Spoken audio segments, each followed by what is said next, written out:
Hola, bienvenidos. Estamos a 2 días de las elecciones presidenciales de este domingo y hoy me encuentro con Andrés Tagle, presidente del Consejo Directivo del Servicio Electoral, del CERVEL.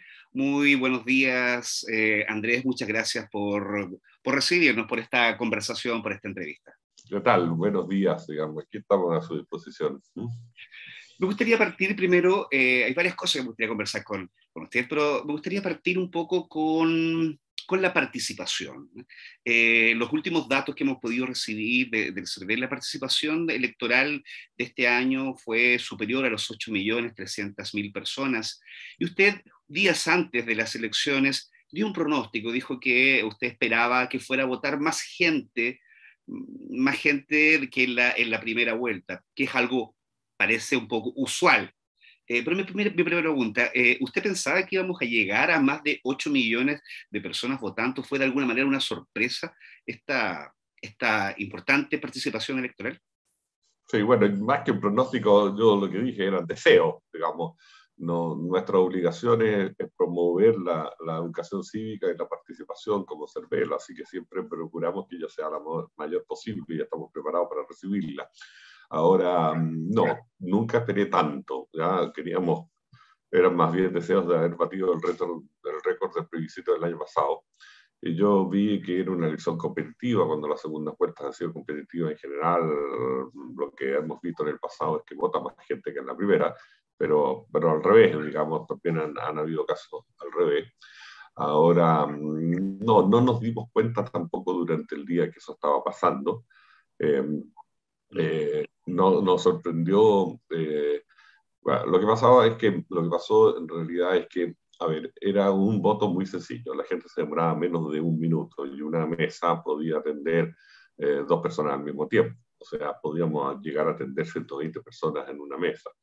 El promedio de votación por mesa en Chile fue de 178 electores. Bueno, hay algunos que pasan de eso, especialmente en la región metropolitana, que tuvo una participación mayor. Era tan rápido el proceso y tanta la capacidad, 120 personas por mesa, y votaron 180 promedio, que no nos dimos cuenta que estaba votando muchísima gente en la mañana, ¿ya? Y no hubo filas. A pesar de esa concentración de gente, no hubo fila en ningún momento del día. Y donde explotó el tema, obviamente, fue el transporte, porque esa mayor demanda era una demanda que pedía más transporte en la hora peak, ¿ya? Alrededor del mediodía, ¿ya? Y obviamente, fíjate que solo en la región metropolitana estamos hablando de 550.000 personas más. Es como un 18% más, muy concentrado en la hora peak, porque de verdad después, a partir de las 3 de la tarde, los locales estuvieron muy vacíos hasta a las 6. Muy poca gente a esa Por eso hora. fue por eso fue la incertidumbre, porque usted incluso se Sí, conversó con la ministra de Transporte manifestándole su preocupación por el tema sí. del transporte, porque no sabían que estaba votando mucha gente. Claro, no sabíamos que estaban votando mucha gente y claro, obviamente donde se notó fue en el tema del transporte y en tacos. Mucha gente usó sus propios vehículos, todos concentrados en esta hora pic que te estoy diciendo, o sea, entre 11 y 2 de la tarde, ¿ya? Y se produjeron fuertes tacos y falta de transporte. Bueno, hay que sacar las lecciones para el futuro. Mira, bueno, y además vamos a tener cambios importantes en las próximas elecciones por la georreferenciación, pero la demanda por transporte ya es diferente porque se concentra en esta hora peak. Un día normal de trabajo es en la mañana y en la tarde, acá es justamente al mediodía. Y segundo, no es la demanda normal, es una demanda intercomunal, porque normalmente la persona vota dentro de su comuna. Puede haber un 30% que tenga domicilios electorales no actualizados fuera de su comuna, o un tercio, pero los otros 2 tercios no es que vaya a tomar el transporte público para ir a su trabajo, ¿verdad? O a su oficina. Toma transporte público para ir a un local de votación dentro de su comuna, digamos. Mm. Muchas veces puede no saber cuál es el transporte que le acomoda, porque no es el que toma todos los días, ¿verdad? Entonces hay que darle vuelta a ese tema y pensarlo bastante mejor hacia el futuro, ¿ya? No es llegar y reforzarlo, por así decir, hay que pensar los recorridos que se demandan ese día, ¿no? Y, y, Bueno, pero por otro lado, el metro funcionó bien y todo lo que estaba muy bien conectado con el metro, con el centro también. Eh, pero bueno, igual tuvimos la capacidad de recibir este millón, o sea, fue 1.250.000 electores más que en noviembre, ¿ya? Y eso es más o menos un 18%, una cifra importante. ¿Mm? Sí, casi llegamos al 56% del padrón electoral, Ah, lo que es, y, digamos, es un éxito, ¿no? sí, y yo diría que en realidad es más, ¿ah? Aquí hay que entender que todavía nosotros mantenemos en el padrón y estamos obligados a hacerlo y es lo correcto que lo hagamos, mantenemos a unos 400.000 chilenos nacidos en Chile que están en el extranjero, pero que no se han inscrito para votar en el extranjero, se han inscrito solo unos 71.000, ¿ya? Estos otros todavía están inscritos acá y claro, mientras no cambien su domicilio, en realidad pedir que vengan a Chile a votar, bueno, algunos vienen, digamos, pero muy rara vez, digamos, y eso es como otro 5% aproximadamente que deberíamos rebajar para efectos de los cálculos de participación. O sea, yo creo que llegamos al 60, ¿no? Si uno hace esas correcciones, ¿no? Perfecto. Eh, Así que eso es importante considerarlo también. ¿No? Perfecto.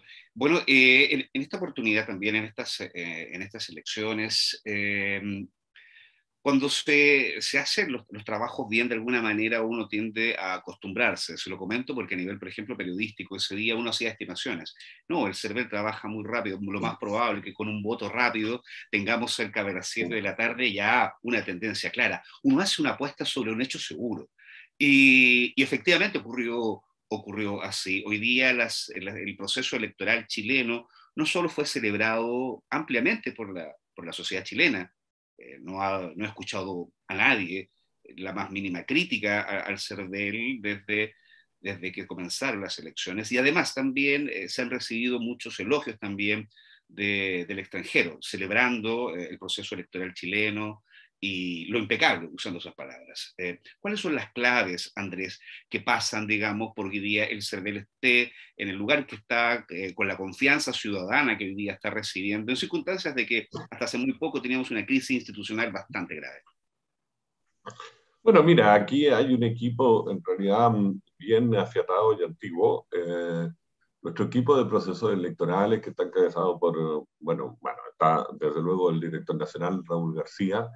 Entendamos que el consejo directivo es directivo, ¿ya? Nosotros somos part-time, por así decir. O sea, nuestra función se ejerce en reuniones de consejo, son 4 al mes, lo que nos mandata la ley. ¿Ya? Nosotros no somos ejecutivos, la gente me ve a mí como una persona ejecutiva y dedicada 100% a eso, eso no es cierto. Incluso yo tengo otras actividades personales particulares. Ya, aquí está un equipo directivo encabezado por Raúl García, que ya lleva sus 5 años y antes llevaba más tiempo en el CERVEL, digamos, como secretario Como del consejo Consejo. de claro. Sí, y está Elizabeth Cabrera, que lleva muchísimos años, ella está a cargo de su directora de procesos electorales y registro, y dentro de la división de procesos electorales está Juan Pablo Uribe, que está desde el 88.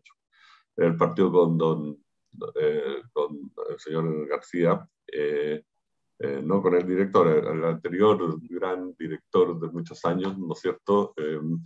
Y organizando los procesos electorales desde el plebiscito del 88 en adelante. Y esa división lo ha hecho estupendamente bien siempre. Eh, Mira, preparar una elección, bueno, parte de donde entra todo el servicio, está la declaración de candidatura, después hay un largo proceso de reclamaciones en tribunales de esas candidaturas que demora su tiempo. Nosotros de repente no podemos avanzar si no tenemos los candidatos de cada territorio electoral, digamos. ¿Ya? Y con eso comienza el diseño de los votos, la impresión de los votos. ¿Ya? Para mayo eran 700 facsímiles diferentes de votos, con lo de los pueblos originarios. 700 facsímiles, porque estaban los de alcalde, los de concejales, convencionales, ¿no es cierto? Los gobernadores, 16 por las regiones, pero estaban los pueblos originarios, digamos, que eran nuestros 10. Entonces la cifra era de loco. Y tiene que ser perfecto. Imagínate que nos equivoquemos en un voto, que nos falte un candidato, digamos, etc. Realmente mucho más complicadas esas elecciones que las elecciones estas como la segunda vuelta, que en el fondo es mucho más difícil equivocarse.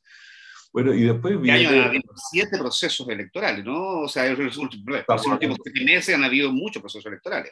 7 procesos electorales sin considerar, bueno, la repetición de unas pocas mesas en San Ramón, que fue como un octavo entre medio, que también fue, digamos, fue un proceso que, si bien muy poquitito, no fue sus dificultades por la convocatoria de los vocales de mesa a unas mesas específicas. Ahora, después viene un armado de la caja de una mesa. La caja de una mesa tiene que tener el padrón de esa mesa, tiene que tener actas de esa mesa. Es toda una logística armar esas cajas, y se hacen regionalmente, ¿ya? El armado y con las revisiones. O sea, tú no te puedes equivocar, no puedes meter los votos de una comuna en las cajas de la otra, o no puedes meter el padrón de una mesa en la mesa de otra. Incluso, por ejemplo, nos pasó en no sé cuál de las elecciones fue, que en la comuna de Barnechea, por un problema de imprenta, teníamos el cuadernillo del padrón más compaginado y había una hoja del cuadernillo que era de otra mesa y viceversa, digamos. 2 parejas de mesa tuvimos todo ese problema, nos dimos cuenta en el día y pudimos arreglarlo, más o menos al mediodía, etcétera, pero claro, puede haber personas que llegaron a votar y se encontraron con este problema y no pudieron votar. Lo lamentamos mucho, pero tenemos sus problemas que son normales en unos procesos, ¿no?, tan largos, con 46.000 mesas de votación. No es fácil y la logística aquí ha funcionado. Tenemos un gran agradecimiento a los funcionarios. Quizás todos nos ven con el sistema de escrutinio, pero eso ya viene montado hace mucho tiempo. Es quizás la parte para nosotros más fácil de realizar, digamos, porque ya está montado el sistema, licitado esta transmisión de datos, bueno, se digita desde los locales. En este caso se digitaba un acta muy simple, muy rápido.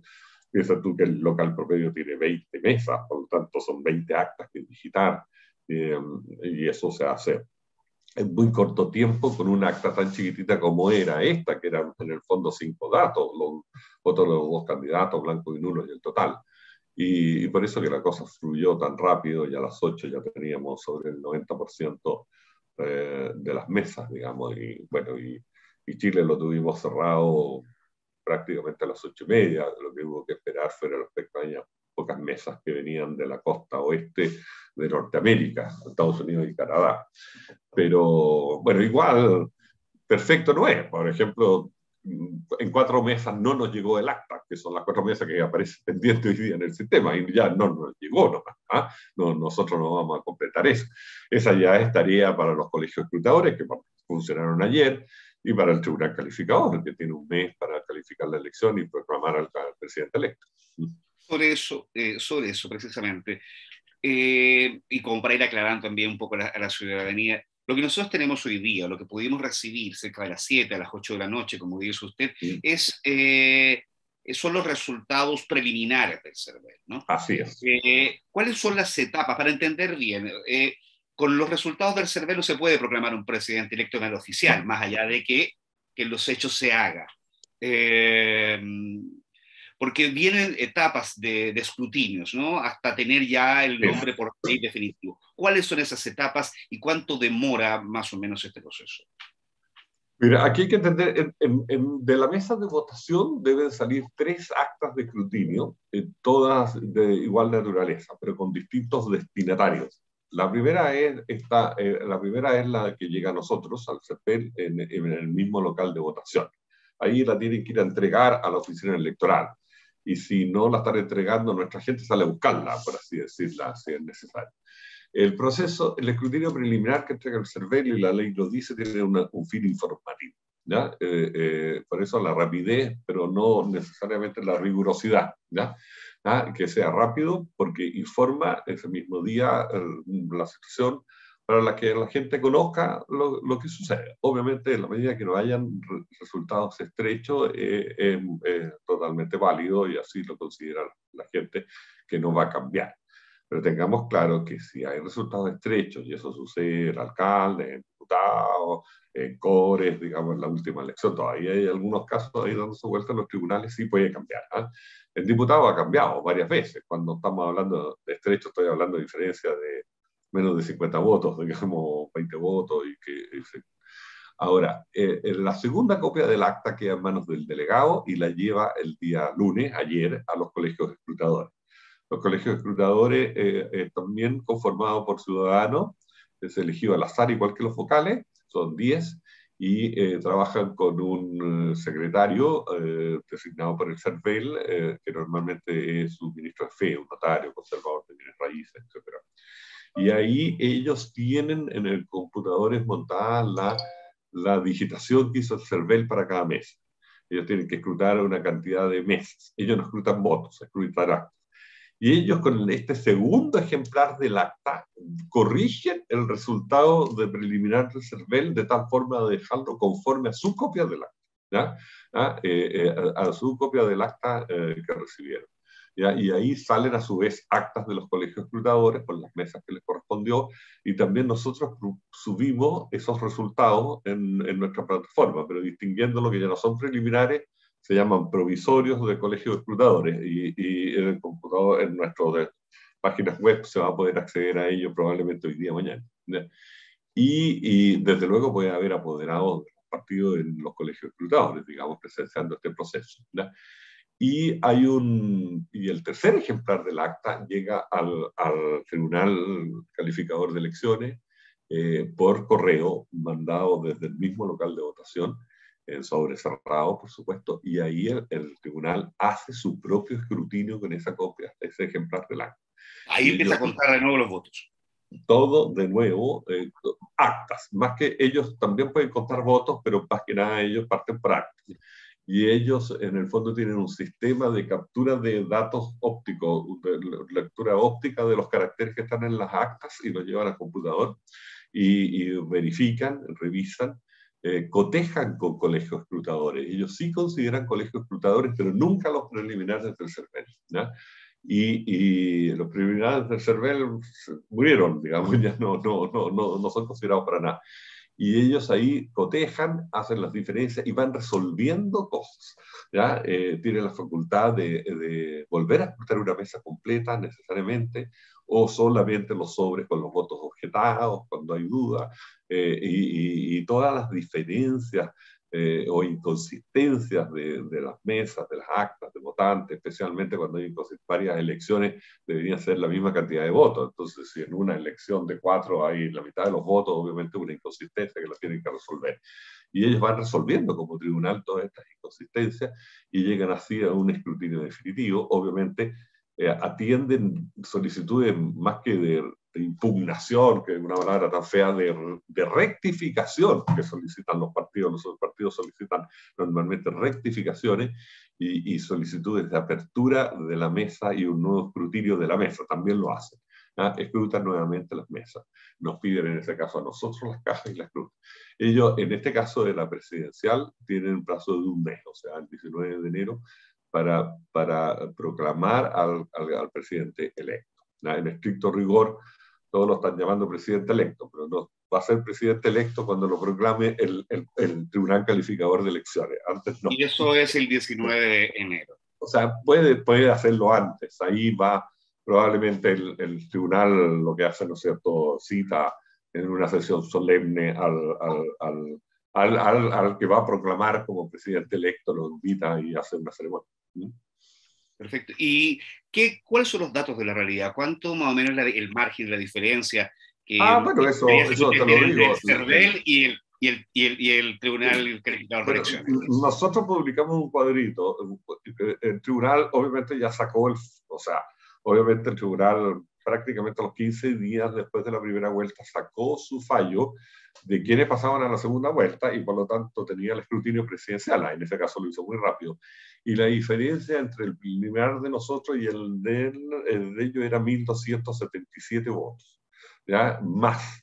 y estos 1.277 se repartían entre los 7 candidatos. Algunos subían en torno a los 600, los otros bajaban en torno a los 600, y ahí habían rangos, pero eran 1.277 votos más respecto de los válidamente emitidos. Habían unas diferencias más grandes en nulo y blanco, pero bueno, no las tomo en cuenta porque son más irrelevantes. Pero en votos válidamente emitidos eran 1.277, como tú puedes ver, bajo.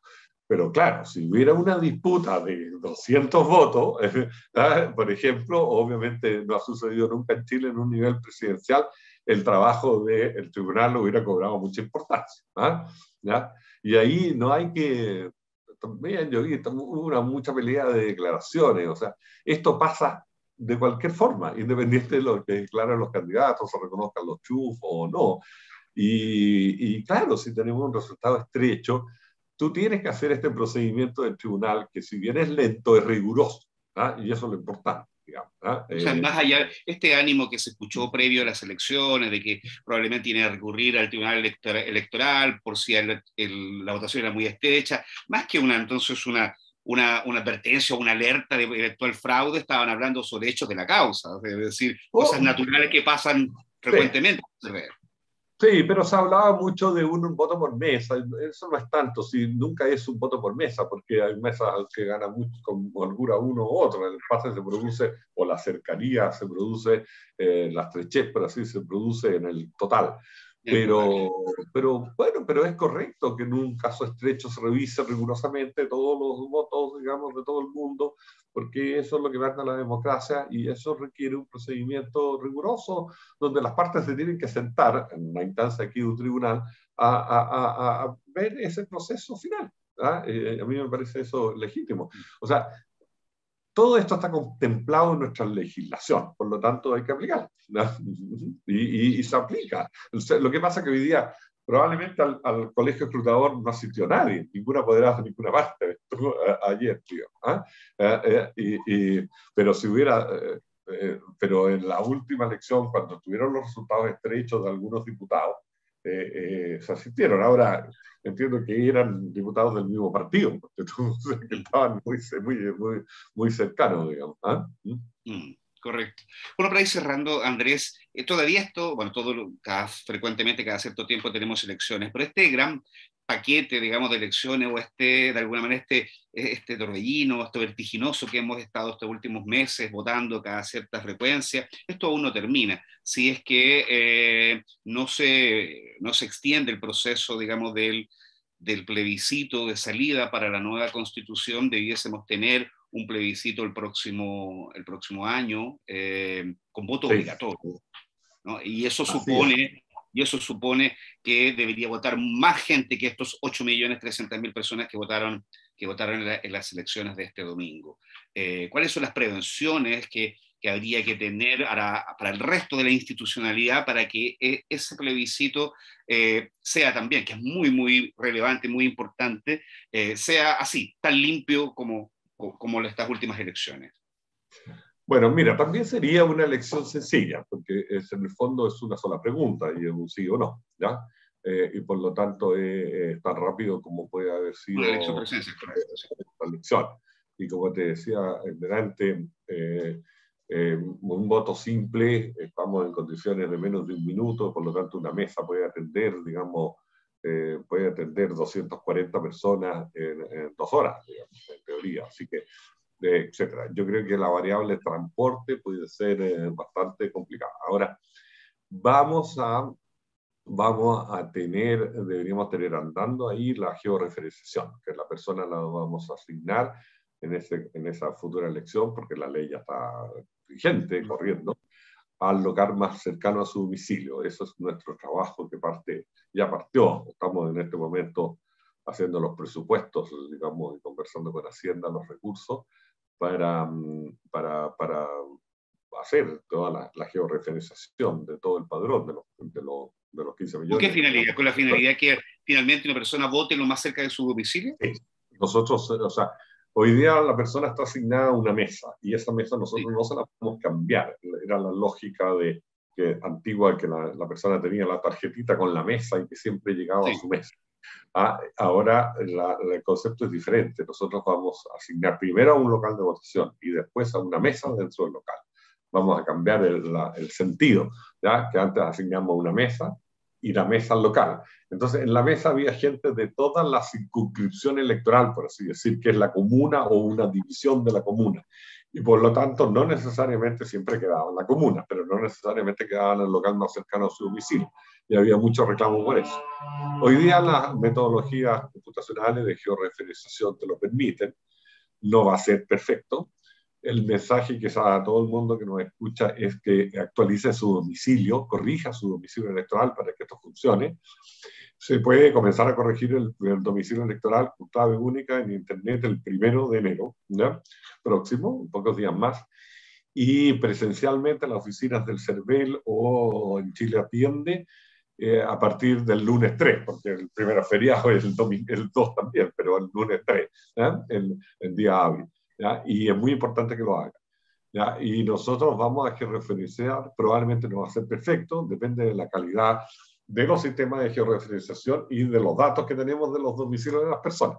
Pero yo creo que le va a facilitar la vida a muchas personas que van a quedar más cerca y van a quedar eventualmente algunos caminables en las distancias. ¿Ya? Ahora, igual, para una fuerte demanda hay que ver una lógica de transporte público distinta, o sea, más intercomunal, no sé si me entienden, no una lógica extracomunal, o sea, interciudad, digamos, ¿no? Y bueno, eso, y nuestro sistema debería tener la capacidad de atender, digamos, los 14 millones en Santiago, o sea, si son 350 lectores por mesa, podría llegar a ser 400, pero eso pueden votar perfectamente en 4 horas, etcétera, y volver a la recomendación de evitar la hora pico. ¿Eh? Yo creo que mucha gente se confundió en este caso y creyó que los problemas estaban a las 6 de la tarde. ¿No? Los problemas eran a las 6 de la tarde y quiso ir en la mañana por lo mismo. ¿No?